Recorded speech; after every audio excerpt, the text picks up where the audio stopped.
I'd like to call this meeting to order. Welcome to the November 5th, 2025 Public Safety and Justice Subcommittee. First of all, I'd like to introduce our City Attorney, Jennifer Vega. Ms. Vega, please explain the role of public comment. Mr. Chair and committee members, during citizen comment, members of the public may address the subcommittee for up to 3 minutes on issues of interest or concern to them. The Arizona Open Meetings Law permits the subcommittee members to listen to the comments, but prohibits members from discussing or acting on the matters presented. Members of the public may speak for up to 2 minutes to comment on agenda items to be discussed. Comments must be related to the agenda item and the action being considered by the subcommittee.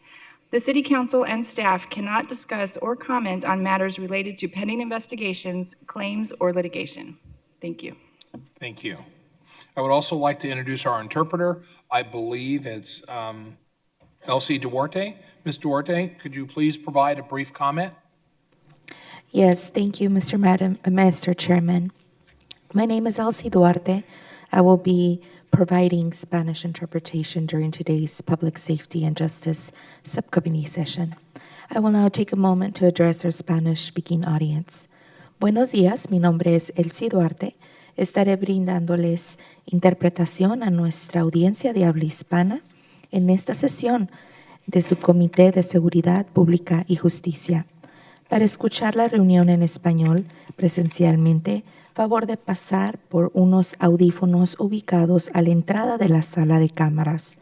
Las personas que pasen al frente, al igual a las personas que se registraron virtualmente para hacer un comentario público, podrán hablar libremente sin interrupciones durante el tiempo disponible. Sus comentarios serán interpretados al momento que usted termine de hablar. Gracias. Thank you, Mr. Chairman. Thank you, Ms. Duarte. Okay, item number 1 is approval of Public Safety and Justice Subcommittee meeting minutes from September 3rd, 2025. Do I have a motion? Move to approve. Second. I have a motion and a second. All those in favor say aye. Aye. Chair votes aye, passes unanimously. Thank you very much for that.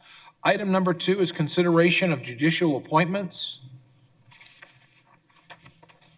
And so at this point, there are currently 3 vacancies. Let me make sure I'm on the right page. Yes, there are 3 current vacant seats on the Phoenix Municipal Court. The Public Safety and Justice Subcommittee will be interviewing 7 candidates recommended by the Judicial Selection Advisory Board. Members of the subcommittee will ask each candidate 1 question. Candidates will be required to limit their responses to 2 minutes for each question. During the individual interviews, the other 6 candidates will be sequestered downstairs without audio or visuals to the interviews taking place. We are looking forward to hearing from each of the 7 candidates. Once the interviews are complete, we will open the meeting for public comment. Following public comment, the members of the subcommittee will convene in an executive session downstairs for deliberations. And after the executive session, members of the subcommittee will reconvene in open session to recommend up to 3 individuals to the full City Council for appointment as judges to the municipal court. Thank you again to the candidates who are all downstairs for their interest in serving as municipal court judges. We'll begin our interviews today with Ms. Bhatti, and I know I'm pronouncing her name wrong. I apologize for that.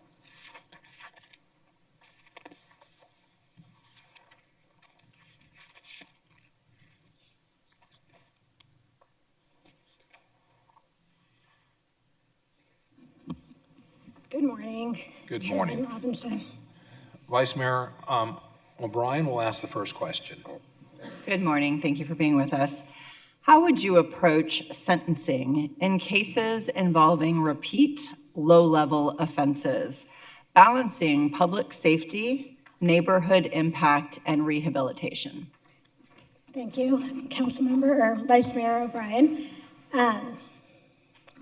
When considering how to sentence someone, I think obviously the person's background has to be taken into consideration. What is it that's causing them to be a repeat offender, to continue to commit crimes? What is it in their background that is compelling them to do that? I think it has to be a holistic view of everything. You can't just look at this person on paper, see that they have so much criminal history and not take into consideration why they have that. But then, of course, the community safety has to be a factor. This is something that I have to do as a prosecutor when I evaluate cases and when I determine what to charge and what plea offer to give. It's the same thing, because you have to look at the person's criminal history, the effect they're having on the community, the effect they're having on community safety, the cost that they're costing their community. But also the question is why? How can we help this person stop? What is it that's causing them to do this, and what can we do so it doesn't keep happening? What services can we provide that person so it doesn't keep happening? Because that's really the point. And if they stop, then that is a benefit to the entire community and a benefit to them, to get them on a path where that doesn't happen again. So in sentencing, I would look at the whole picture. What is it? Why are they doing it? And how can we get them to stop? What is it that they need? What sentence could I give so it doesn't happen again? Thank you. Thank you. What cases will be the most difficult to rule on and why? Having worked in the area of domestic violence for 6 years, I think those cases are always difficult because you're working with, well, as a prosecutor, I was working with victims who oftentimes didn't want to go forward with testifying, didn't want to go forward with prosecution. And I obviously understanding domestic violence, understanding the cycle of violence, it's difficult. It's difficult to get that person, get the victim to agree to want to go forward. So as a judge, it would be difficult to have to sit through to know that this victim is either recanting or doesn't want to go forward for whatever reason, likely the cycle of violence, but having to preside over that and having to know a case might have to get dismissed because this victim is reluctant, and I know why they're reluctant. On the other hand, also cases involving people with mental illness. For the last 8 years, I've been working in the white-collar cybercrimes unit, where I handle primarily all the threat cases for the county. And people who commit acts of threat or stalking oftentimes do suffer from mental illness. And it's difficult. It's difficult to weigh the community safety, the community needs, the victim's needs with what I know this person's suffering from and how to counteract that to make sure that the person I'm charging or the person that I'm giving a plea offer to is being treated fairly and that his issues are, or their issues are being addressed. So I think when you're dealing with a person with mental illness, it's something that has to be considered, and it would be difficult to weigh that with obviously community safety, but it's important because both sides need to be met to make sure that community safety is met, but also the person's needs are met. Councilwoman Gordado? Thank you so much. Thank you so much for being with us this morning. My question is, what role do you believe a municipal court judge plays in addressing systemic inequities in the justice system? I think the judge is the role model for, or the spokesperson for that. I think that that's why it's important to have diversity on the bench and to have representation on the bench, because when a person, an individual is before you and they see that it's either a woman or it's someone that's a minority, then they can feel like it would help them feel like they're being heard. It's someone that they can at least have some sort of connection with and know that they maybe are being understood, and whether that's true or not, it's just that extra bit of connection that they would have with that person where they know that they're not being ignored. And of course, the judicial officer's role is to make sure that everyone's heard, that everyone feels comfortable. But just seeing someone that looks maybe a little bit more like you or that represents you, I think that goes the extra step further to help them understand that or feel comfortable in what they're saying and that they are being heard, that they're being respected, and that their voice does matter, whether they're the victim or the defendant or any other person in that courtroom. Thank you. Thank you. Okay, I have a last question. Describe a time when you faced an ethical dilemma in your legal career, and how did you resolve it?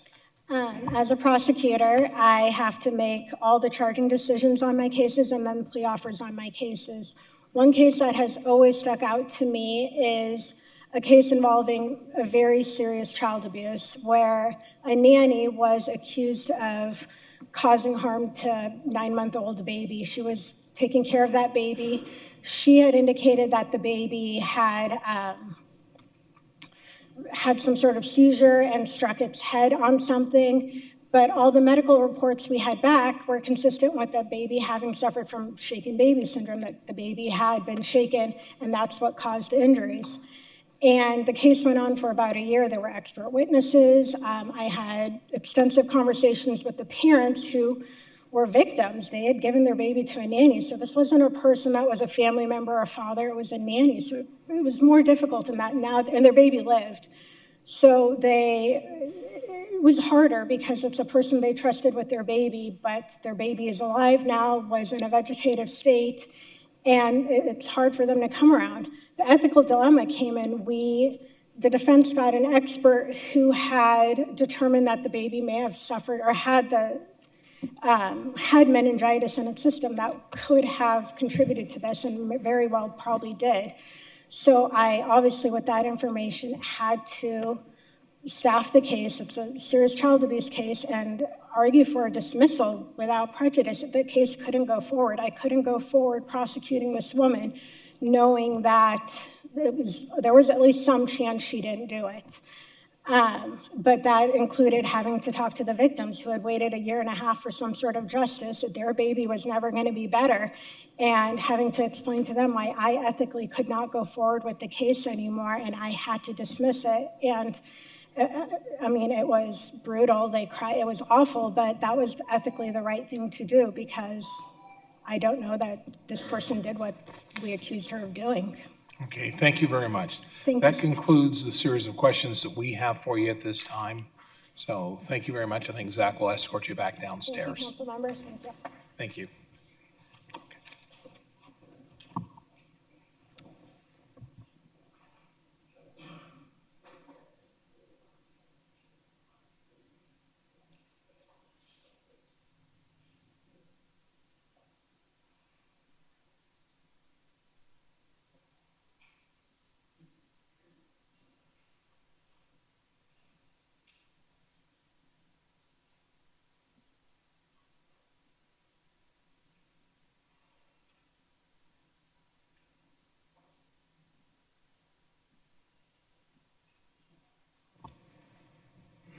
Good morning to all the council members. Thank you for this opportunity. Thank you. Our next candidate is Pamela Dune. Done? Yes. Done, thank you. First question will come from Vice Mayor O'Brien. Good morning. Thank you for joining us this morning. Good morning, Vice Mayor. How would you approach sentencing in cases involving repeat low-level offenses, balancing public safety, neighborhood impact, and rehabilitation? Well, first, of course, I'm guided by what the plea agreement contains, if in fact it is a plea agreement. So those sometimes set the parameters for what my sentence will be. If it's after a trial, then of course, there is no plea agreement guiding the parameters. And so I always consider mitigation and aggravation. If there's a victim, of course, I consider victim input. I, of course, always follow the law on what the sentencing guidelines are. And I look to see what other sentences, you say low-level offender, have previously been attempted. For example, if he or she was previously successful on probation, then that would be a strong consideration for me. So I take a variety of things into account, what the defense attorney is requesting, what the state's requesting, what probation is requesting, and I weigh and balance all of it and hopefully come up with a just sentence. Thank you.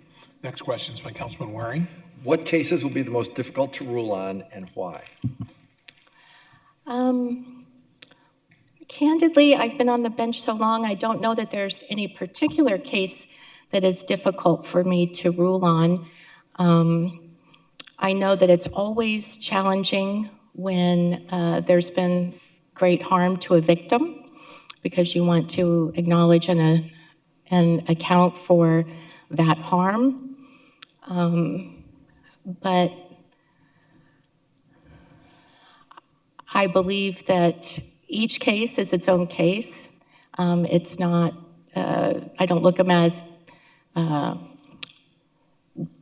let me rephrase that. Each case, I look at it as people. The defendant is a person, the victim is a person.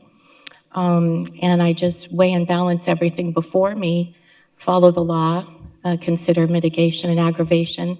I will tell you, to date, the hardest case that I've had was when I was in juvenile, and I was asked to remove life support from a 14-year-old. And personally, that was a very challenging case, but I followed the law and, rendered the decision. Thank you very much. Next question is by Councilwoman Gordado. Thank you so much. Can we go to the next one and then I'll come back to me? Okay, we'll do that. I'll ask this next question. Describe a time when you faced an ethical dilemma in your legal career, and how did you resolve it? Yes, so back when I was an assistant attorney general, I ran the Medicaid Fraud Control Unit.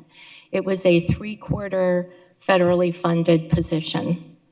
And so even though we were only 3/4 federally funded, we had mandates that we had to comply with. We could not let our equipment, our cars, our personnel work on non-Medicaid related matters. We could lose our funding if we permitted that. And my office was aware of that.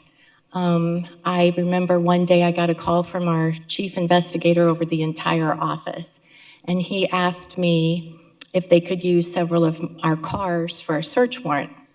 And I said, "Is this a Medicaid-related matter?" And he said, "No." And I said, "Well, as you're aware, I'm not permitted to let our vehicles be used for a non-Medicaid matter." To which he said to me, "Are you telling me that you're telling the Attorney General no?" And I said, "Yes, I'm telling you that I have to tell the Attorney General no. It would violate our grant, and I'm sworn to uphold the grant."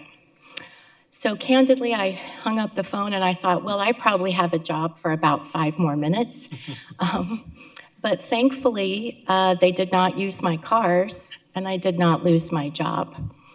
So I felt that I did what was right and let the consequences be what they may, but I followed the ethical guidelines of my grant and stood by that decision. Thank you. Councilwoman Gordado? Thank you so much, and sorry about that. Thank you so much for being with us this morning. What role do you believe a municipal court judge plays in addressing systemic inequities in the justice system? I'm sorry, could you repeat that? What role do you believe a municipal court judge plays in addressing systemic inequities in the justice system? Systemic inequities in the justice system, yes. Well, I believe that, as I alluded to earlier, every case isn't just a case, it's a person. And we must treat them with fairness, impartiality, dignity, respect. And so if there are inequities present, we need to address them. So for example, if someone is unhoused, I'm not going to assess the normal $65 per month probation services fee because they won't be able to afford it. So I try to address inequities in that fashion. Another way that I believe the municipal court could address inequities is to make sure that we have a transparent system, one in which everyone is treated fairly, one in which everybody's due process rights are ensured. Often self-represented folks appear, and they should never feel that they are at a disadvantage because they're self-represented. They are treated the same under the rules with regard to they should know the law, and they're held to the same standards as a lawyer, but we judges are allowed to give reasonable accommodations to them. So for example, we can explain legal terms, we can explain foundational or evidentiary requirements. We are allowed to give them reasonable accommodations. So if there were inequity there, I would want to make sure that they still have their opportunity to be heard, and make those reasonable accommodations so that they feel that they're getting a just result. Thank you very much. That was the extent of the questions that we have for you at this point. Thank you very much. Thank you, and I believe Zach will take you back downstairs.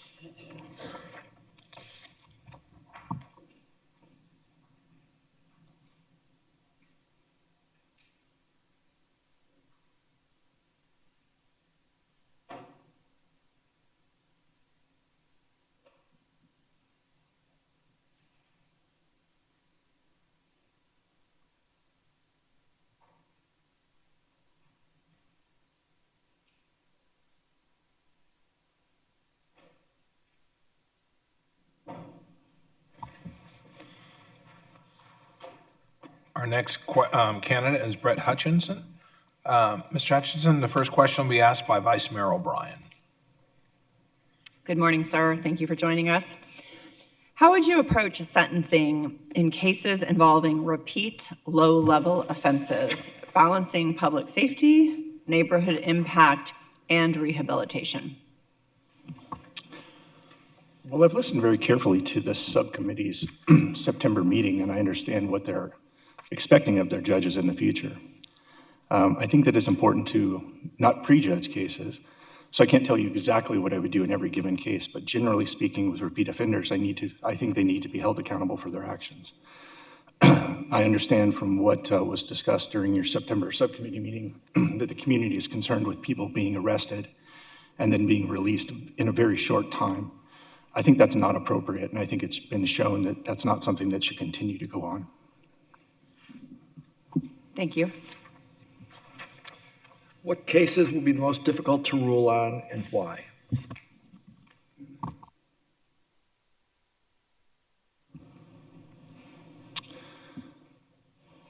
Well, I have a significant amount of experience in Phoenix Municipal Court, so I can't say that there's a lot of cases that are still difficult for me to rule on. I've been in my current role as a civil judge for almost 8 years, and I was with the prosecutor's office for approximately 11 years before then. So I understand the cases that occur in Phoenix Municipal Court backwards and forwards, because that's really been the bulk of my practice since I started with the city in 2007. Cases that I've had that were difficult in the past were some that I noted in my application where we had a large apartment complex that had been cited by several different departments of the city of Phoenix, and we had lawyers on both sides. I encouraged them to work closely together to come with a community resolution that would solve the problem rather than just allowing it to linger and continue on. What role do you believe a municipal court judge plays in addressing systemic inequities in the justice system? I think that it's very important that everyone is treated with fairness and respect. I have a great deal of experience with this. I worked for the Arizona Justice Project when I was in law school and for a couple of years right out of law school.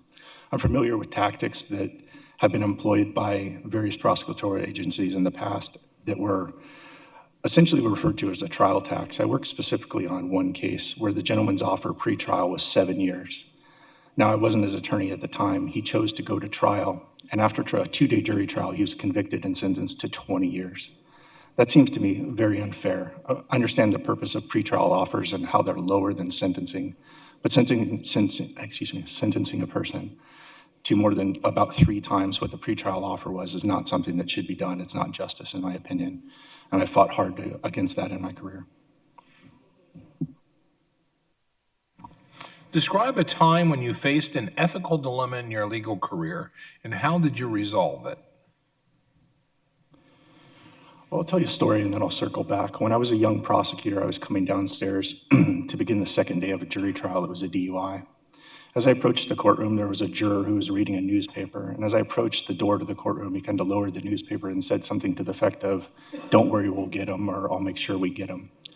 I went inside the courtroom. I told the bailiff that I needed to speak with the judge and the defense attorney. When the defense attorney arrived, I advised the judge what had happened.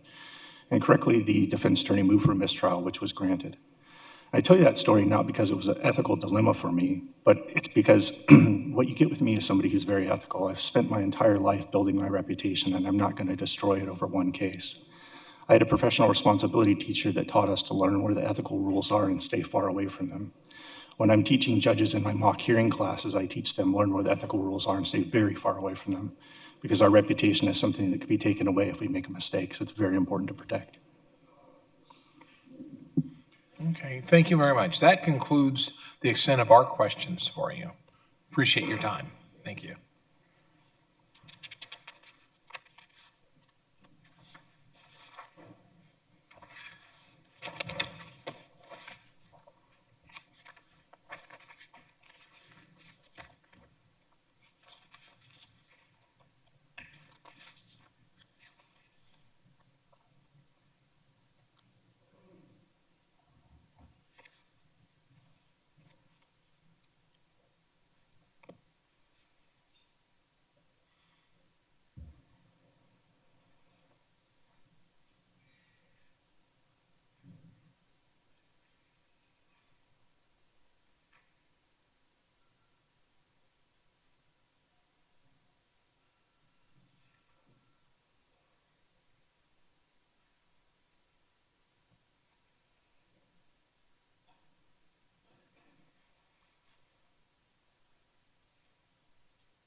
Welcome, Mr. Mabry. The first question is from Vice Mayor O'Brien. Good morning, sir. Thank you for joining us this morning. Good morning, Vice Mayor. How would you approach sentencing in cases involving repeat low-level offenses, balancing public safety, neighborhood impact, and rehabilitation? It depends on the offenses that the defendant has committed, the recency of the offenses, and including any potential for rehabilitation, including educational background, any other set. We take all those into consideration in determining what sentence, according to guidelines, I could set. Oftentimes, it's not cookie cutter. Depends on the defendant, depends on the circumstances. And oftentimes, there's facts that have not come out before that may come out before the actual sentencing hearing. And for that, we need to be more cognizant of those factors and evaluate them properly for each defendant. That's how I would approach that. Thank you. Councilman Waring has the next question for you. What cases will be the most difficult to rule on and why? Councilman Warren, thank you. Oftentimes, the most difficult cases are those involving children. Because there are varied offenses that affect children and how the children would be affected, including even the future conduct of those children, the future of those children, period. Oftentimes, events that come into play involving children may not have an immediate effect, but in the future could wind up being something traumatic or even drastic regarding children. And so those cases would be the most difficult to deal with. There's also a number of factors that always come into play. The family background, the family network, to name a few.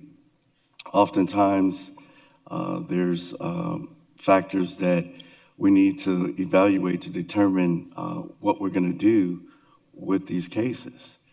Mental illness may be an issue.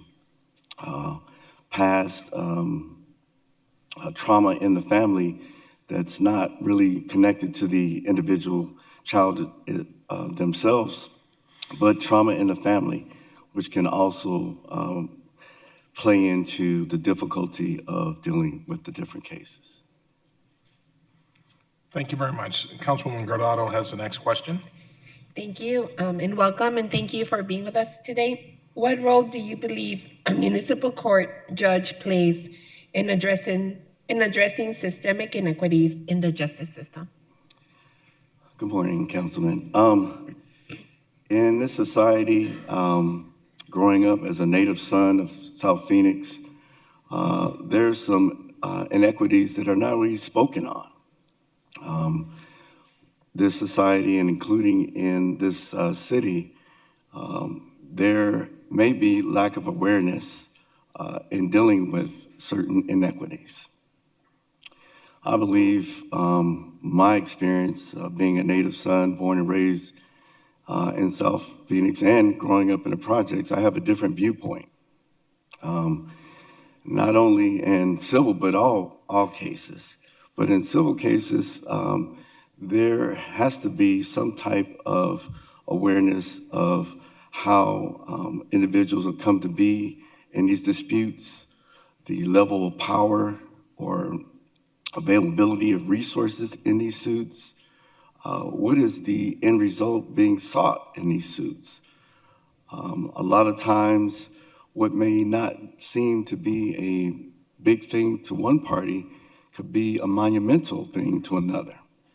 And so looking at that, I would address those inequities or equities and balance them. I think that's necessary when you look according to the law as it is, but also there is responsibility, I believe, in addressing inequities, especially if you are aware of them. Oftentimes, folks are not aware of them. But given my experience, both growing up in South Phoenix and as a federal prosecutor and now as a judge, I have a different viewpoint than most. Thank you. Thank you. Describe a time when you faced an ethical dilemma in your legal career, and how did you resolve it? Thank you, Councilman Robinson. The one issue that I think comes up quite frequently is dealing with the situation where you have respondents who are represented by counsel. Oftentimes, the respondents that I deal with or have dealt with have limited financial resources. And so the money they spent on obtaining legal counsel is a big deal. Looking at many cases that come before me, it is very important that the attorney represent that respondent. And in certain circumstances, they have not done what they were supposed to do. And so I had an ethical dilemma on how to address the lack of action on behalf of that respondent's counsel and addressing why they haven't done what they're required to do, and that is to represent their client to the best of their ability. Sometimes there's an explanation, sometimes there's not. But I had to deal with a situation where the respondent's counsel did nothing in preparing the respondent for a criminal trial. And we were at the day of the hearing. I had to sanction that attorney because that attorney had not met with that defendant prior to the trial date. That's unusual, but I did I continued the matter in order to allow for the defendant to get a different counsel. But when you have limited resources, that's about all I could do was sanction that counsel and give that defendant an opportunity to get another counsel. Okay, thank you very much. Thank you. That's the extent of the questions this group has for you. Thank you all.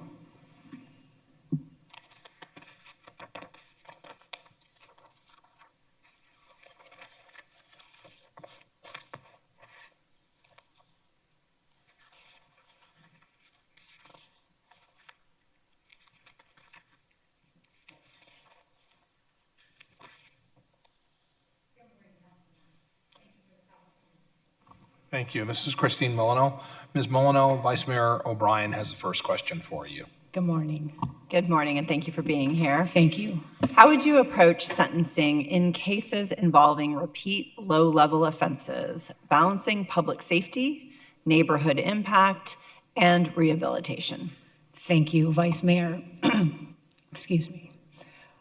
This issue actually just recently came up in city court. I'm currently a prosecutor. I know that you know my background is as a commissioner.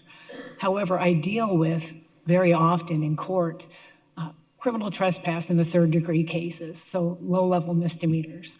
We see repeat offenders for those type of offenses very often. And I've actually recently taken a different approach on those cases. If you look at it from the bench, it sounds like it's a low-level offense, perhaps time served might be appropriate. And it might be in some cases. But after speaking with police officers on the force that patrol this particular area, that repeatedly pick up the same offenders over and over and over, they have a different view. So when I spoke specifically with Sergeant Chihos and Sergeant Mullen, who patrol the downtown area, they gave me an example where they've picked up criminal trespassers at the Fry's on one shift, an 8-hour shift, 30 times. Those people need to be treated differently. So I asked them if they were the sentencing judge, how would they handle that? They suggested perhaps 1 week in jail, the first offense. Second offense, perhaps 30 days, because they constantly go to the same location. I think there's a better way that we could handle that. Recently, I went to community court to learn what they do there. I know there's the Office of Homeless Solutions that actually meet people on the street. We could have access, if we could have access to how many contacts they make with particular individuals. If the courts and the prosecutors had access to that information, perhaps we can make different sentencing recommendations to the court based on the number of contacts that they've been offered in the community. Councilman Waring has the next question for you. Yes, sir. What cases will be the most difficult to rule on and why? The most difficult cases, from my experience, to rule on are vulnerable populations, people that have mental health issues, people that have addiction, and quality of life crimes, where people are committing crimes due to poverty. Those are the most difficult because you're trying to balance fairness with accountability and public safety. And it's a very delicate balance. But the way that you reach that balance is more communication in those cases. You try to find out the history of the individual, what resources had previously been offered, and perhaps offer additional resources or repeated resources to correct those situations. So I find those cases to be the most difficult. Thank you. Councilwoman Guardado has the next question. Thank you. Thank you. Thank you for joining us today. Thank you for the opportunity. What role do you believe a municipal court judge plays in addressing systemic inequities in the justice system? Thank you. The city court is the face of justice to our community. Many times in our community, we're the only contact that these people have had with the justice system. We need to be calm. We need to communicate clearly in plain language, apply the law equally to all people, and allow people to be heard so that they feel that they've been treated fairly in the court system. That's done by temperament, with experience, ruling from the bench, which I do have, and commitment to public service. Meeting our community where they're at, being involved in the community, being involved with community outreach to understand situations of different individuals, being familiar with cultural diversity, socioeconomic diversity, and linguistic differences in the community. Thank you. Okay, please describe a time when you faced an ethical dilemma in your legal career, and how did you resolve it? Thank you. An example of an ethical dilemma in my legal career is when a case has been charged that I find is not legally sufficient. In my position as a line prosecutor, I don't charge the cases. So the cases are brought to me already charged. If I review the evidence, even if someone else in my office, a supervisor or another line prosecutor has reviewed that, and the case has moved forward, it's my job to ethically determine whether it's legally sufficient to move forward or if it's ethically sufficient. Let me give you an example. I recently had a case that was charged for an assault in which the assailant was the victim in the case. She threw eggs at a group of protesters who responded. There was a physical altercation in the case. Could the case have proceeded forward? Yes. Would it ethically be correct to do so? No. She instigated the situation, and although she was listed as a victim in that particular case, I think that you could look at both sides of that particular situation and argue who was the victim. The case was dismissed.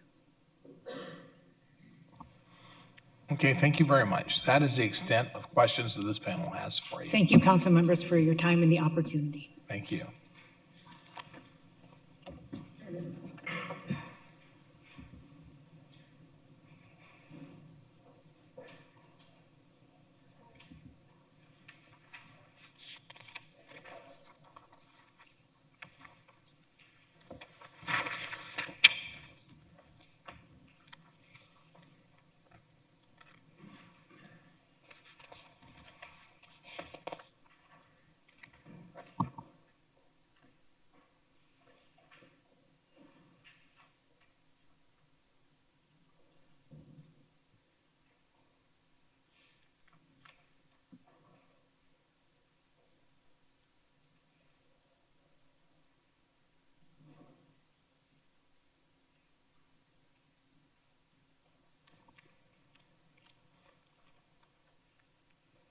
Next candidate is Mr. Dane Paulson. Mr. Paulson, Vice Mayor O'Brien will have the first question for you. Thank you. Good morning, and thank you for being here. How would you approach sentencing in cases involving repeat low-level offenses, balancing public safety, neighborhood impact, and rehabilitation? Chairman Robinson, members of the council, Vice Mayor O'Brien, thank you for your question. This is something that I feel strongly about.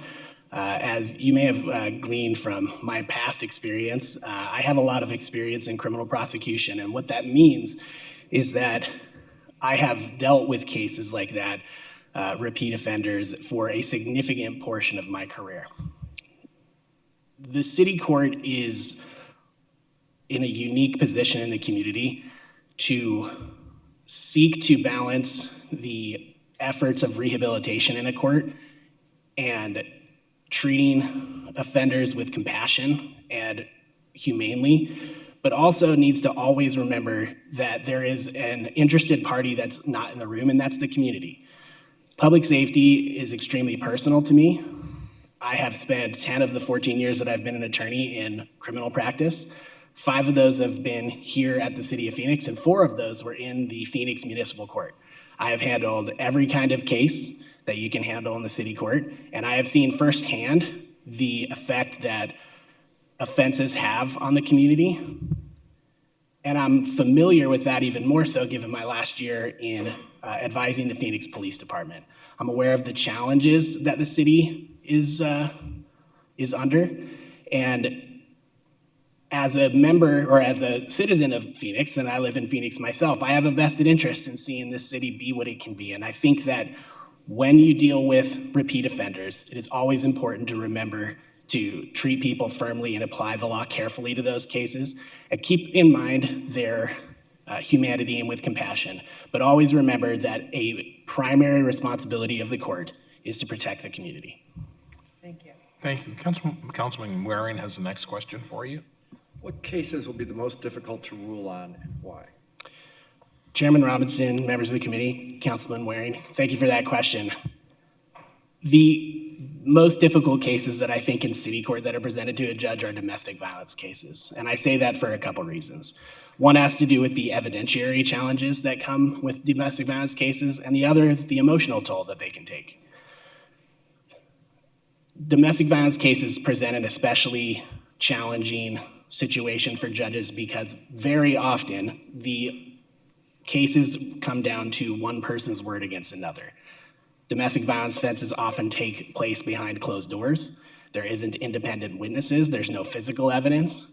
And so assessing the credibility of the parties is a very difficult challenge for a judge. I have tried dozens and dozens of those cases myself in the Phoenix Municipal Court in front of the judges that are there right now.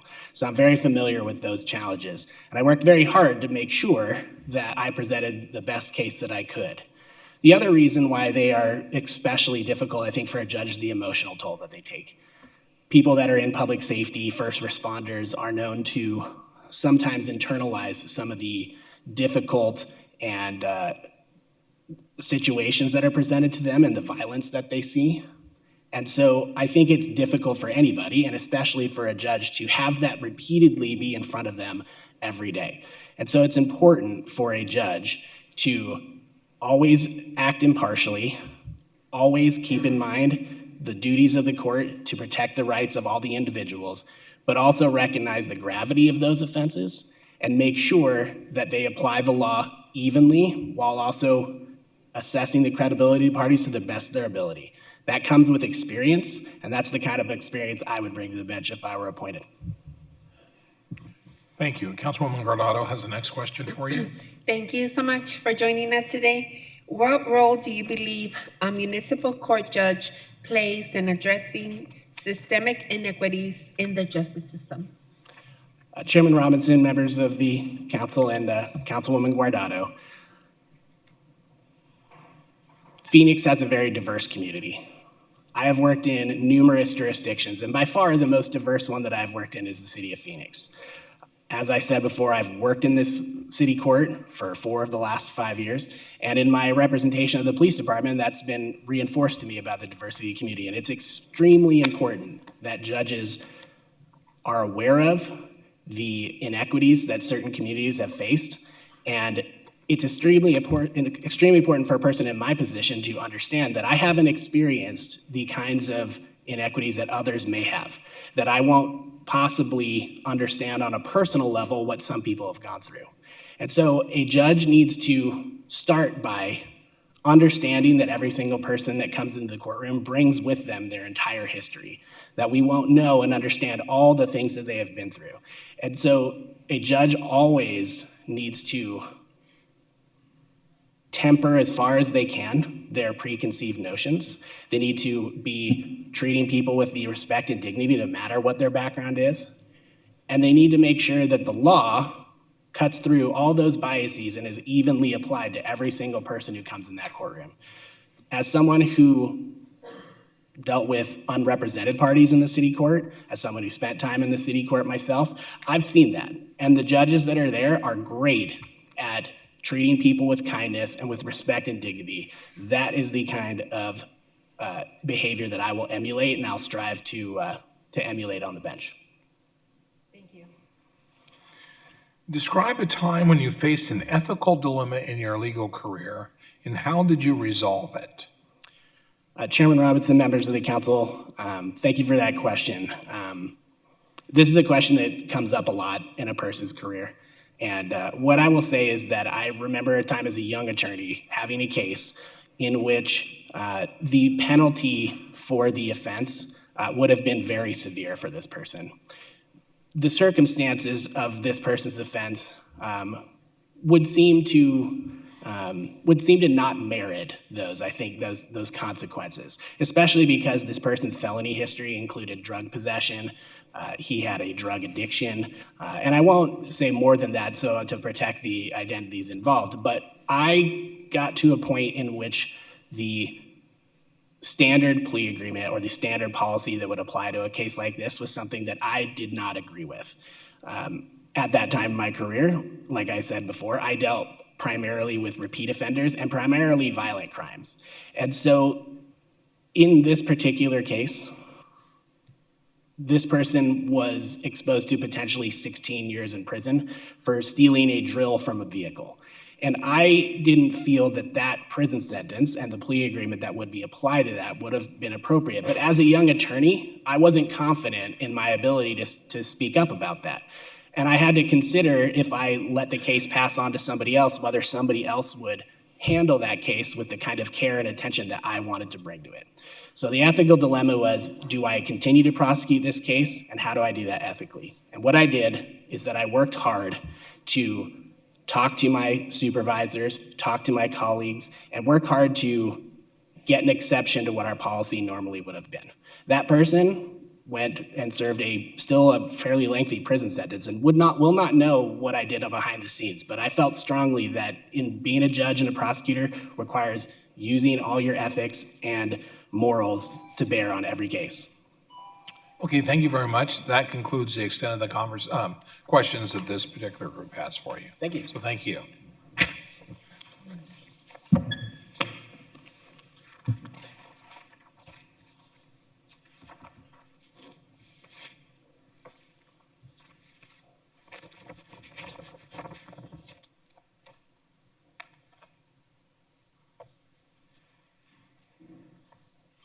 Our final candidate for today is Shannon Peters. Ms. Peters, Vice Mayor O'Brien has the first question for you. Good morning.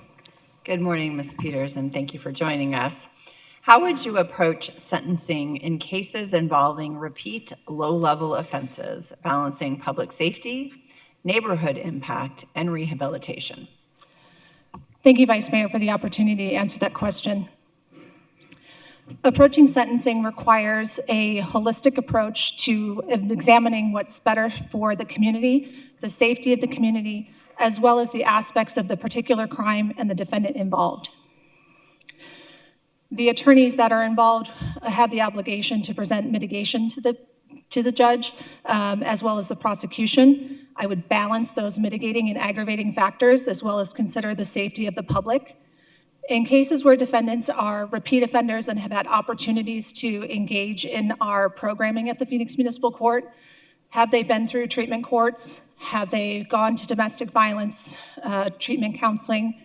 Are they actively involved in those processes, or are they rejecting those processes? I would examine their previous cases, their history, and essentially, if jail is appropriate, then putting them in jail would be an appropriate response. They've had the opportunity to rehabilitate. If they've taken that seriously, that's something to consider. But if they haven't, that's also important to consider. And you have to take all of those factors into consideration and sentence each defendant individually.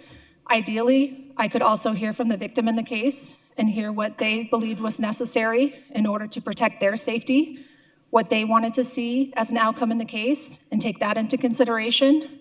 And it's my job as the judge to consider all of those factors, balance it out, and come to a conclusion regarding sentencing that is justice for the defendant, justice for the community, and also justice for the victim.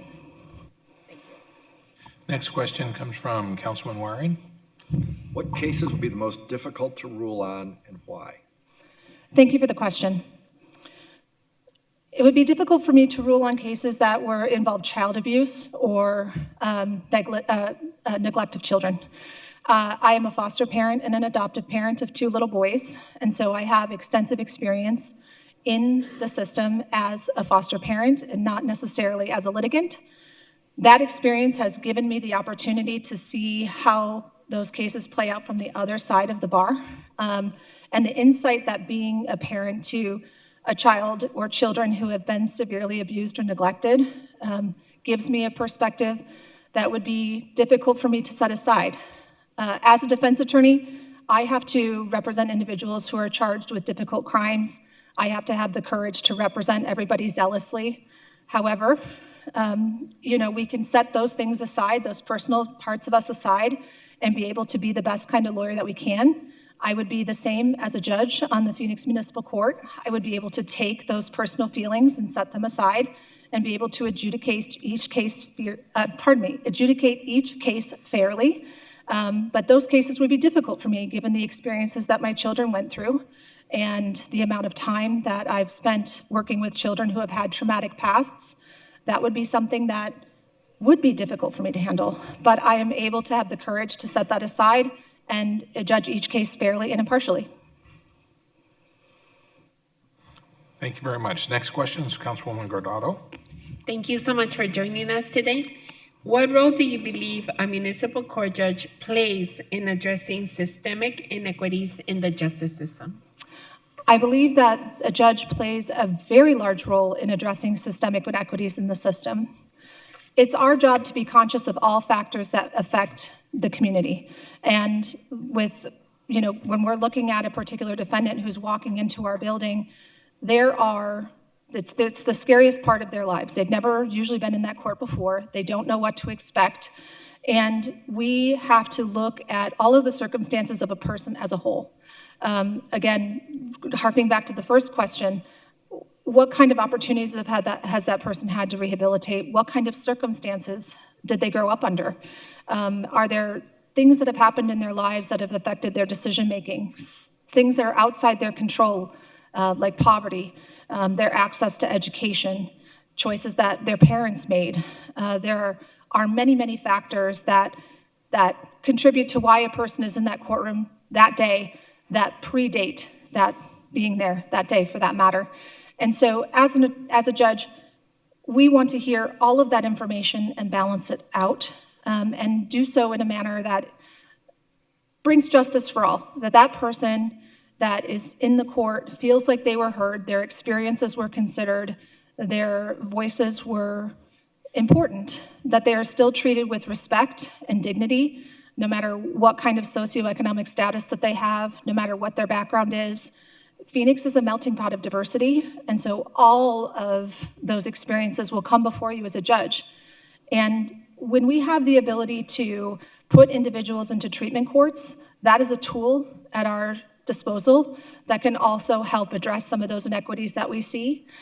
We have a bunch of tools related to the CAP program, helping individuals be able to get their driver's license back, address financial inequities that have happened. And you, as a judge, you just have to know what tools are at your disposal and be able to use them. Oh, thank you.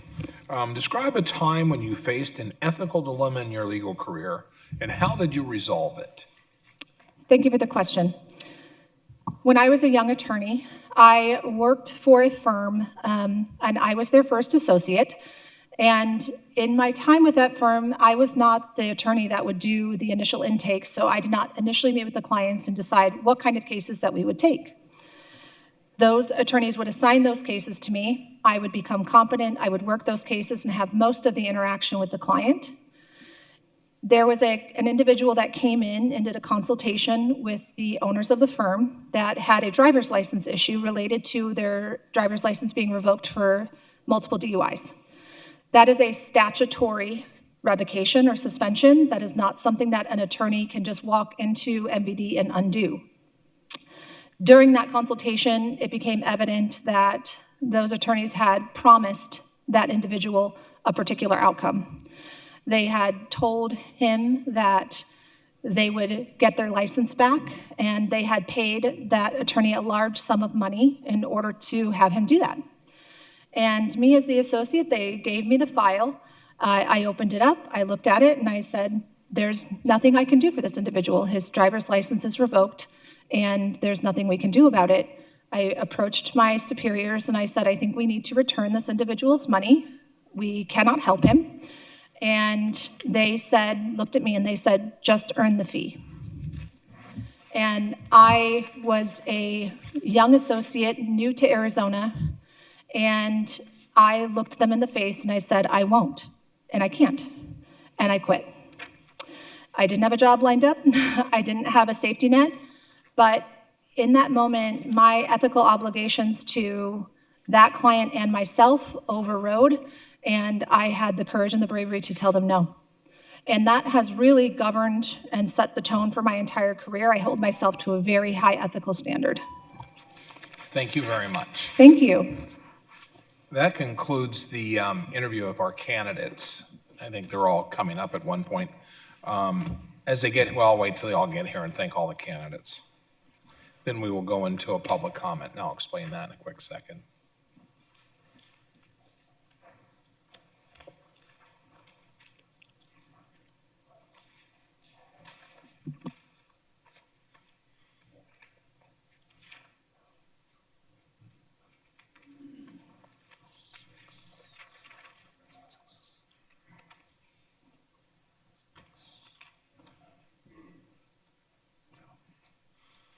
Okay, all the candidates are here. First of all, we want to thank you for, number one, having the interest to apply for the position, and that is greatly appreciated, and having sat before this particular panel and answered our questions. And at this point, we will open for public comment, and I have 5 people for public comment, and the first one being John Martinez. Mr. Martinez? You'll step over here. I believe you have 2 minutes for comment. Good morning. My name is John Martinez. I've been a defense attorney for about 16 years. I was a prosecutor for a few years. I'm here on behalf of Neha Bhatia. We started off as prosecutors together years ago, and for the last 15 years, I've been on the opposite side of Ms. Bhatia. She is a knowledgeable and fair attorney. She knows the law very well. She's smart. She is understanding of different aspects of what happens in different cases. She's more than willing to look at all sides.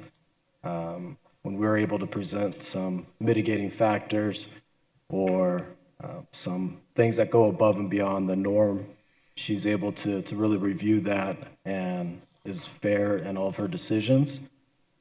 So she's somebody that when me and most of my colleagues we see on the opposite side, at least we know we're going to get a fair chance to work with her to try to resolve a case.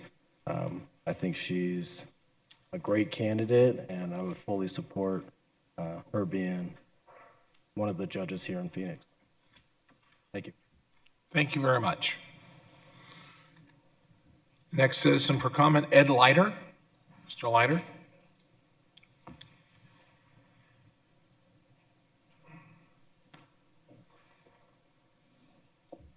Good morning, members of the council.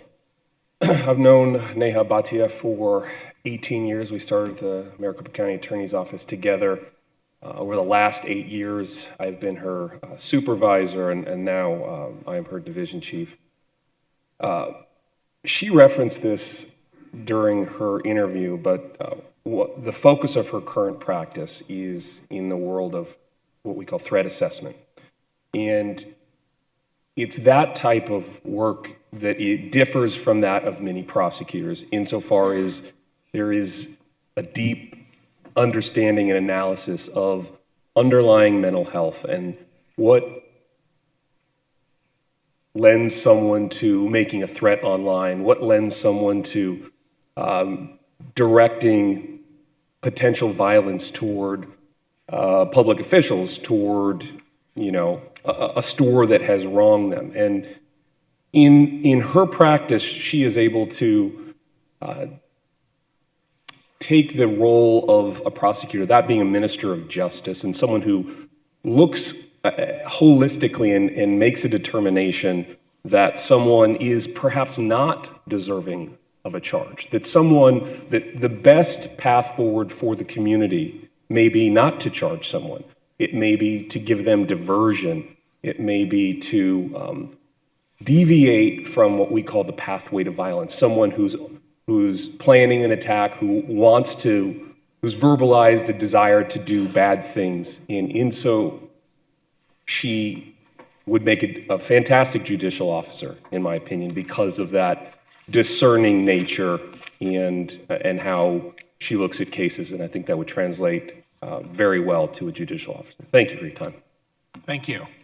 The next speaker, Christopher Page.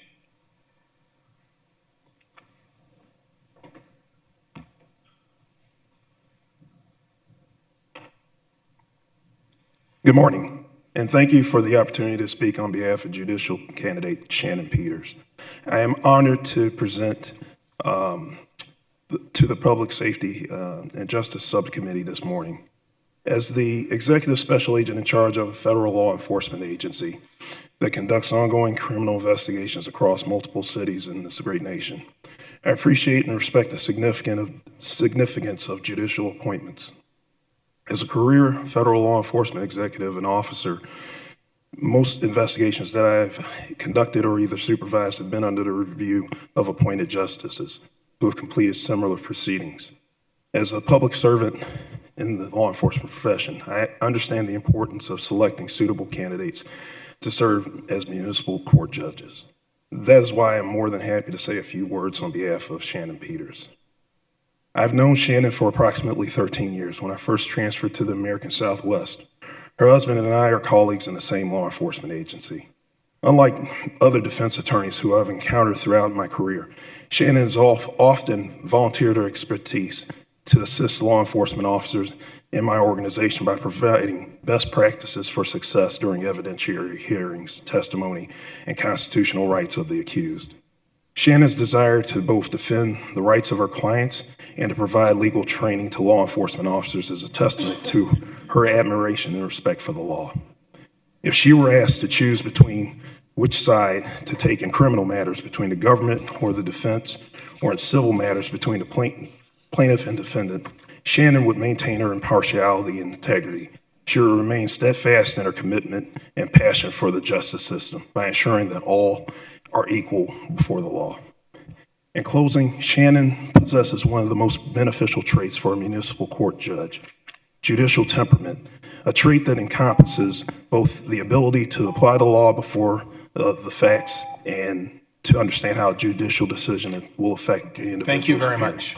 Thank you. Next speaker is Tyler Allen. Tyler Allen.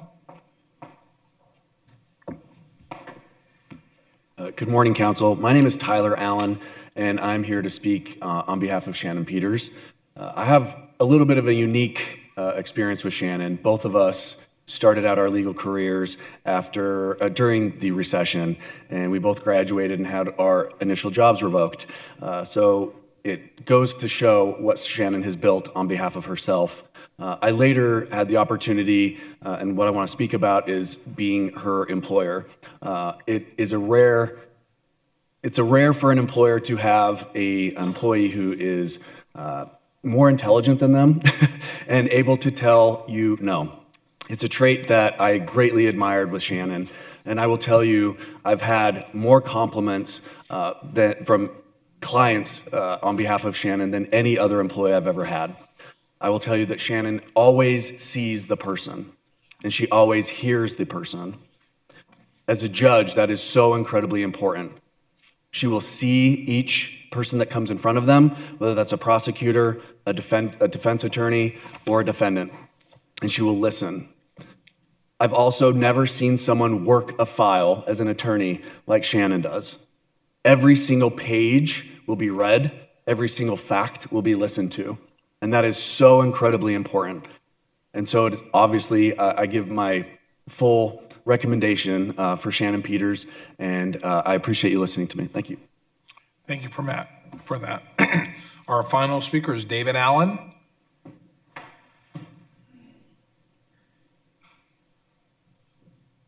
Good morning, esteemed members of the committee. Thank you for your time. My name is David Allen. I'm a judge with the City of Mesa, and I'm also a Phoenix resident. I'm here in my personal capacity. I have taken time off and made arrangements for my calendar. I'm speaking as a resident of the city, but it's important that you understand that I'm a judge. Ms. Peters appears in front of me. I have recused myself from her cases. She has no pending cases in front of me. I felt it very important to come and speak on her behalf. I was blown away by Ms. Peters' interview and some of the comments that people have made. It's nice to see the backside. I only see Ms. Peters when she appears in front of me in court. She's a professional. She's an outstanding human being and an amazing attorney. She's appeared in front of me for years in domestic violence cases, whether criminal charges or order of protections, which are civil in nature. She's also appeared in front of me in DUI matters at the MVD, so I found very interesting the story she was telling. I wasn't at her office, but that statement is true. She appeared in front of me when I was a judge at the MVD. When she came in, she spoke the truth. She argued cases ethically. When she appears in front of me in criminal court, and I can say this now because I've recused myself from her cases, I'm always impressed with her presentation, which strikes me and which, as a member of this community, impresses me and what makes me want Ms. Peters as a judge in my community. She is ethical. I have seen her in court presenting a case, and when she finds that the information is not there, she backs off. She does not dig in her heels just to be right. When her position is attacked in court, she does not respond with further personal attacks. She responds with the law, and professionalism. Whether she's representing the accused or the defendant, she treats everyone with dignity and respect. I've seen attorneys attack Ms. Peters in court. And before I could speak up and say, you don't treat someone like that in court, Ms. Peters defends herself, represents her position, and she moves on. That is what we as a community need as someone sitting on the bench in our community. As other people have said, she sees everyone. I respectfully request that you give strong consideration to appointing Ms. Peters. My statements for her are my capacity. We are coworkers. I'm not here to speak as her friend. She deserves to be a judge. She's good at what she does. All right, thank you very much. That concludes the list of our speakers. I will now entertain a motion to enter into executive session for the subcommittee to commence deliberations. Motion to approve. We have a motion and a second. Thank you. Motion and a second. All those in favor say aye. Aye. All opposed say nay. Chair votes aye. We will, if everyone will excuse us for several minutes, we're going to go downstairs and proceed with our deliberations.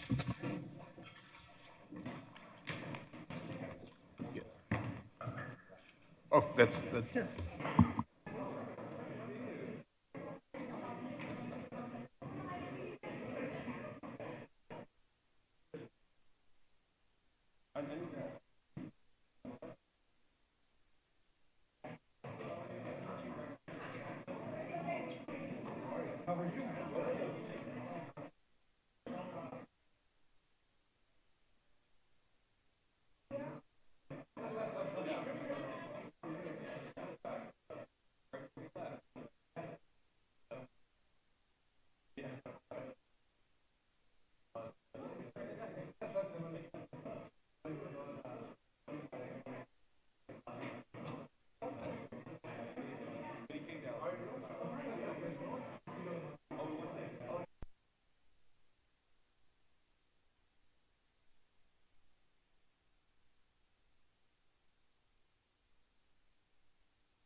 We will now reconvene the subcommittee meeting, the Public Safety and Justice Subcommittee meeting at this time. After deliberation, the panel has determined to recommend to the full City Council appointments of 2 of the 3 vacant positions. Is there a motion to recommend appointment of Brett Hutchinson to a 4-year term as municipal court judge expiring on November 19th, 2029? I move to recommend appointment of Brett Hutchinson to a 4-year term expiring on November 19th, 2029. Is there a second? Second. Second. All those in favor of recommending appointment of Brett Hutchinson to a 4-year term, please indicate by saying aye. Aye. Chair votes aye. Congratulations, Brett Hutchinson.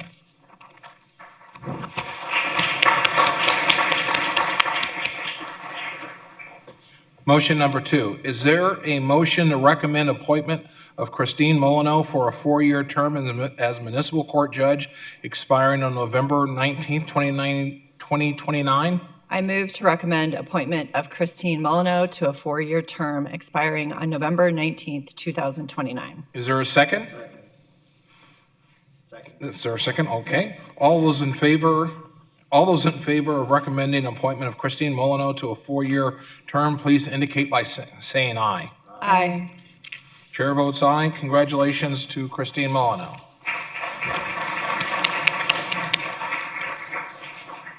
Motion number 3. Is there a motion to complete another process to fill the remaining vacancy for a municipal court judge within the next 12 months?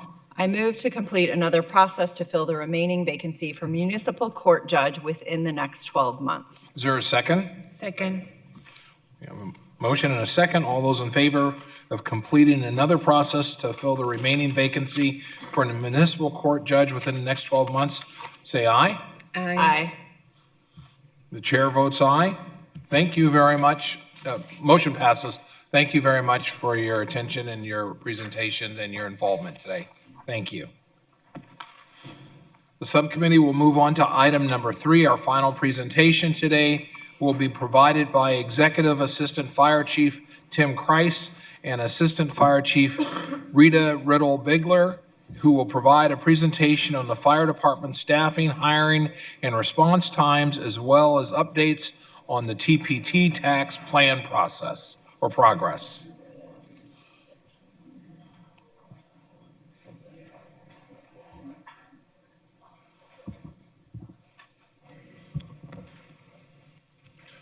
Good morning, Chairman Robinson, members of the subcommittee. Thank you for the introductions.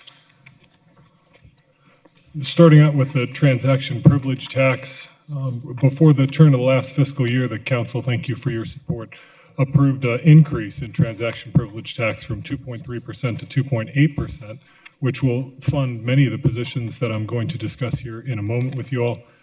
At approximately the same time, there's an excise tax bond sale and impact fees are being leveraged for the procurement of new fire apparatus and equipment to go along with the TPT plan, as well as funding secured for constructing 2 new fire stations, Fire Station 71 located in Council District 2 and Fire Station 93 located in Council District 1. Specific fire department additions, we'll start to unpack those now. With the TPT, there was a dedicated additional $25 million to the fire department's budget. And with those funds, we are bringing on 134 more sworn positions, as well as 19 civilian professional staff positions. And something else also to note, thank you to the council's support, Mr. Barton and Assistant Manager Lori Bays' leadership. In the 2025-26 budget, we were able to get support in sustaining 32 SAFER grant positions that were awarded through the SAFER grant about 3 years ago. So the funds were allocated to sustain those 32 positions. And then and what also happened for the fiscal year 25-26 was 24 sworn positions to staff Engine 915 and Rescue 915. Currently, there's an engine company at Station 15 and a rescue company at Station 15. With the construction and the geo bond of new Station 15, we will be doubling those resources in that area, and these positions are for that. Specific fire department additions, just going a little deeper into this. Battalion 8, so this is a new resource funded by the TPT. Battalions are command officer positions as well as safety officers. They're essential for span of control, firefighter safety. They manage fire incidents and large medical incidents and hazardous materials incidents, all sorts of major incidents out there. So critical safety for us. Battalion 8 is currently in service and operating out of Fire Station 30 on 27th Avenue Northern. Another TPT resource was Rescue 12. Rescue 12 is also in service. I'll get to some data on that in a second. That's an ambulance company. Their principal reason for existing in our system is to transport patients to the hospital, but they do other work for us as they are staffed with both firefighter EMT and a firefighter paramedic. Another TPT resource is Ladder 10. So Station 10 is located just east of Thomas Road and about the I-17, just east of the I-17. Station 10 has been, for most of my career, a station with a single engine company. It's a very busy fire station. So adding a ladder company that provides not only response to fire incidents and technical extrication sorts of events, and they provide fireground support operations, overhaul, salvage efforts on the fireground. They also respond to emergency medical calls, staffed with 4 firefighters, a captain engineer, 2 firefighters, or excuse me, 2 engineers and a firefighter, 4 in total, and they provide emergency medical services as well.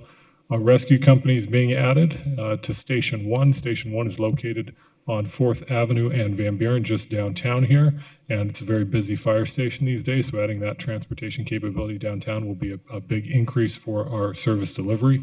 We're also adding 4 medical response units. Medical response units are 4-person units that primarily go to emergency medical calls, but they also provide support on the fire ground because they are staffed with firefighters as well.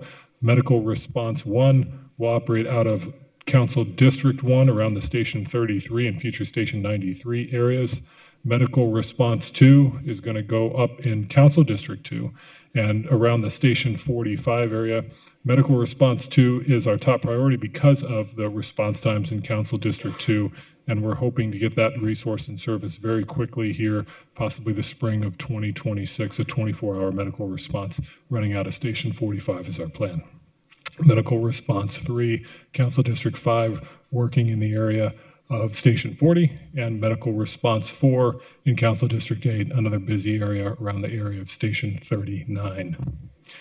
In addition to all of that, Engine 71 and Rescue 71 are funded with the TPT. These are Engine and Rescue Company, Engine 93 and Rescue 93, and then important staff positions, professional staff positions in resource management training, human resources, emergency transportation services, community risk reduction division, the emergency response staffing office, emergency medical services, the alarm room, our dispatch center, and our member services. These professional staff positions are essential not only to implementing all of these resources associated with the TPT, but also to sustainment.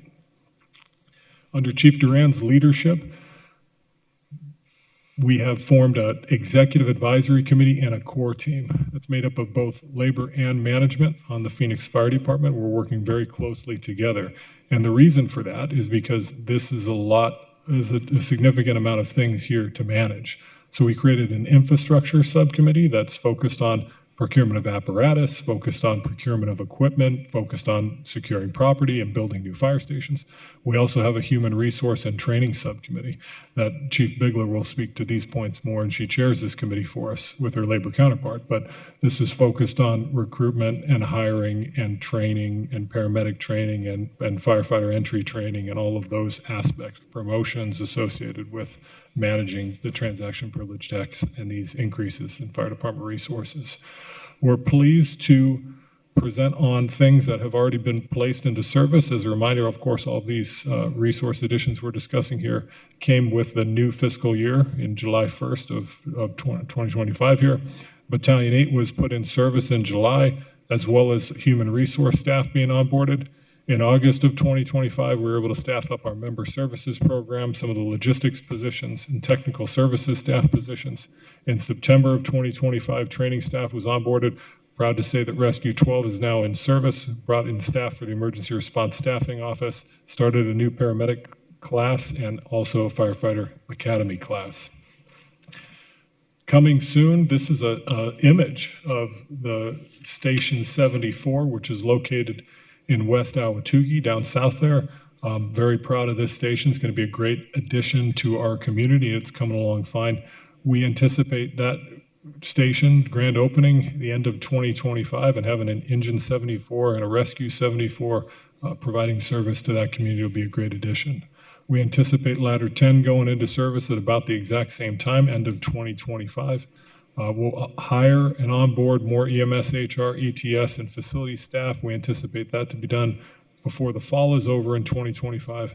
We're looking to get Rescue 1 into service in 2026, and medical response vehicles, which I discussed in a previous slide, starting to go into service, prioritizing District 2, Medical Response 2 in the spring of 2026, and then Fire Station 15 opening sometime in fiscal year 26, 27, and the construction's moving along very well there.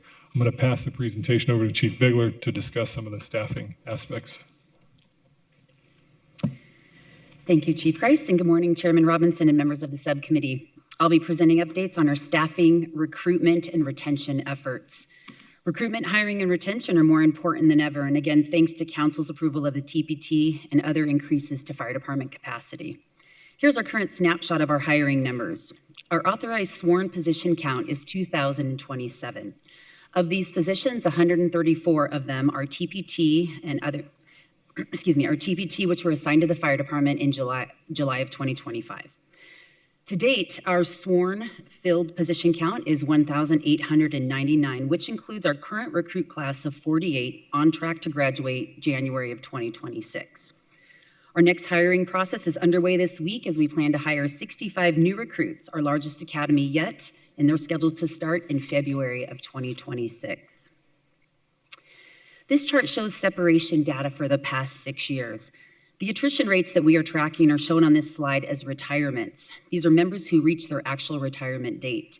The non-retirement category accounts for any unanticipated separation from the department. At this time, the fire department has not experienced significant challenges related to member retention. We continue to take proactive and strategic measures to support our membership, and I will outline those initiatives in the following slides. We recently hosted our first online testing process using our vendor Public Safety Answers. This company is used by over 100 agencies across 29 states with 30,000 candidates using this platform. Our online testing process consists of 2 different tests, one being content specific to the Phoenix Fire Department and the validated PSA material consisting of cognitive and behavioral components, looking for fit for duty. As one of the agencies using this platform, this creates a broader outreach to out-of-state applicants, including those that are in the military. We were pleased to see 102 applicants from 24 states in our testing process. And then lastly, the transition to online testing is considered an industry best practice, moving away from the traditional paper and pencil methods. Online testing also resulted in an increase in applicants taking the firefighter entrance exam. As previously noted, the fire department transitioned to online testing for the first time in its history. The red bars on this chart show applicant data from our last in-person testing cycle in February, which had 1,267 applicants, to our first online testing cycle back in August, which had 1,034 applicants. The yellow bars indicate the number that actually started the testing process, and while the total number of applicants were lower back in August, the number of test takers increased with 803 candidates taking the test, representing a 5% improvement. The white bar graph illustrates the number of candidates who passed the firefighter entrance exams. In the February process, 516 candidates passed using a 70% pass threshold. In our most recent online testing cycle, 405 candidates passed, a lower number but with a higher pass point applied at 72%. We plan to hire one class of 65 recruits from this candidate pool, and we'll open up testing again in January to allow more candidates to apply. This data demonstrates the effectiveness and accessibility of the new online format, which we will continue to improve upon in the near future. Across the country, first responder agencies are actively competing for qualified candidates, and we recognize that. Today's applicants have more options than ever and can choose the agency that best aligns with their goals and values, making recruitment a highly competitive process. To remain the top choice, the Phoenix Fire Department prioritizes outreach through schools, athletic programs, college EMT classes, and career day events. Our recruitment team also collaborates with strategic partners, including police, to host impactful events such as the Public Safety Experience, which was successfully held this past April, and it's noted in these pictures on this slide. In addition to our robust recruitment efforts, the fire department is placing equal emphasis on member retention. We recognize that supporting our current workforce is essential to sustaining a strong, healthy organization. Our wellness programs continue to evolve, offering progressive services that prioritize physical and mental health. This includes comprehensive cancer screenings, annual physicals that monitor long-term health trends, and opportunities to participate in research studies focused on career longevity in the fire service. We also remain committed to providing our members with state-of-the-art equipment and investing in clean and modern fire stations. Many of these same initiatives that attract new recruits, such as wellness, safety, and professional development, are equally vital to retaining our experienced personnel. And above all, we do understand that our greatest asset is our people, and we are committed to supporting them throughout their careers. I'd like to hand this back to Chief Kreis, and he'll discuss response times. Thank you, Chief Begler. So this chart you're looking at is our response time data for each council district, including citywide totals. And for a second, I'll refresh on specifically what we're looking at. If you see in the column on the left, critical EMS incident, that's at 90th percentile standard set by the National Fire Protection Association. And that's a 5-minute 90th percentile standard. First arriving engine to a fire, the standard is also 90th percentile at 5 minutes and 20 seconds. First arriving ladder to a fire is also 90th percentile set by the NFPA, of the ladder arriving within 9 minutes and 20 seconds. And then our ambulance response time for critical EMS transports is a 90th percentile standard set by Arizona Department of Health Services. For citywide totals, critical EMS incident, we're at 7 minutes and 16 seconds. First arriving engine to a fire, we're at 5 minutes and 48 seconds. First arriving ladder to a fire, we're at 10 minutes and 11 seconds. And for our ambulance response times, we're at 9:19 with a total of 180,380 calls for service. And I don't think I said this, but if I did, forgive me. We're looking at numbers effective January 1st, 2025 to September 30th, 2025. This graph just seeks to demonstrate the increase in population and corresponding impact specific to critical EMS response times is a metric that we focused on here. And we're looking at it for 10 years. And as we can see, steady population growth for much of this 10-year period, the fire department just did not see a corresponding increase in capacity to match that population growth. And as a reminder, the 90th percentile response time standard for critical EMS set by the NFPA is 5 minutes. Thanks to the beginning of major council investments in about the 2022 period and really major investments in recent years, we've seen some improvements. And I also want to give credit not just to the council for their investment, but also to the leadership of City Manager Jeff Barton and Assistant City Manager Lori Bays, because about that 2021-22 period where those investments started to come in, what we're starting to see is a stabilization and even an improvement in critical EMS response times. As far as patient transports, this data we're looking at is again from January 1st, 2025 to September 30th, 2025. And for our averages back in 2023, we're averaging about 8,000 patient transports per month. In 2024, that went up to 8,372. And year-to-date average is 9,015 in 2025. This slide is showing the location of Fire Station 62, roughly there, just west of 91st Avenue and Lower Buckeye Road. This is a new station that we opened almost a year ago now. The yellow that's indicated on the map, the yellow shaded area, is Station 62's primary response area. We opened Station 62 with an all hazards engine company and also a rescue company. And the reason this is on the PowerPoint here for us to share is just to demonstrate the impact of investment. Station 62, again, opening almost a year ago, back in 2024, November of 2024, the community there is experiencing critical EMS response times that are 1 minute and 38 seconds faster before that station was opened. The ambulance response times are, you're getting ambulance service in that area 4 minutes and 50 seconds faster.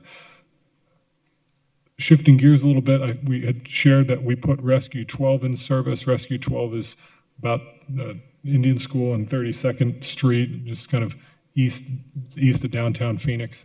It went into service in September of 2025, so not a lot of data here. But since it's gone into service, ambulances are arriving in that community 3 minutes and 7 seconds faster. And again, this is just to demonstrate the immediate and measurable return on investment for our community, and thank you for your support.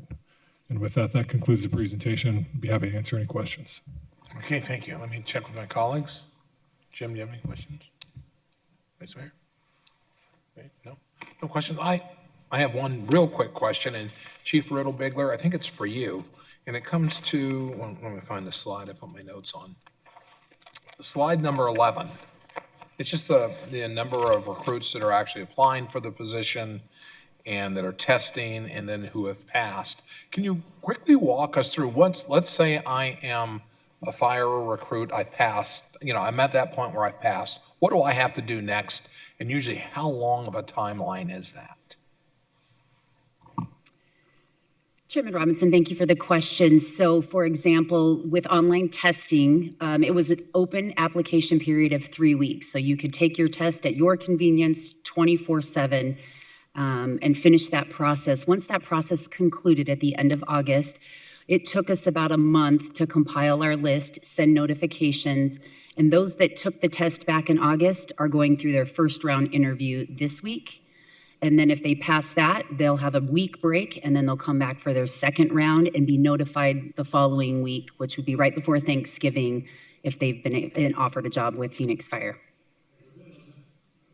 Within the interview process, is there any of the physical agility that I would be responsible for, or is that, I was just trying to figure out where is that in the overall scheme of things? Thank you for the question, Chairman Robinson. So all candidates are required to achieve their candidate physical ability test, and they do that on their own and prior. So they're required to maintain that certification, and it needs to be current within 6 months of being hired. Okay. Thank you very much. So what you're getting at that point after the interviews is somebody who's ready to go, put them in the academy and go from there. Yes, Okay. exactly. Thank you very much. Exceptional presentation. Really appreciate it. If there are no additional comments from my colleagues, items number 4 and 5 are for informational purposes only. Any of my colleagues have any questions or comments on either of them? That being the case, the last item today is a call to the public. I do not believe we have any registered speakers. So that being the case, do I have any recommendations for any future agenda items? Doesn't so. Chairman, I would like to see us just having the police department maybe do a little bit of a presentation on the heat squad that we have in the police department. The heat squad, most definitely. I see Chief Giordano is here. Notes are being taken. We'll put that down. That would be great. Okay. All right, everyone. Thank you very much for your time. The time is 11:50. We are adjourned. Thank you.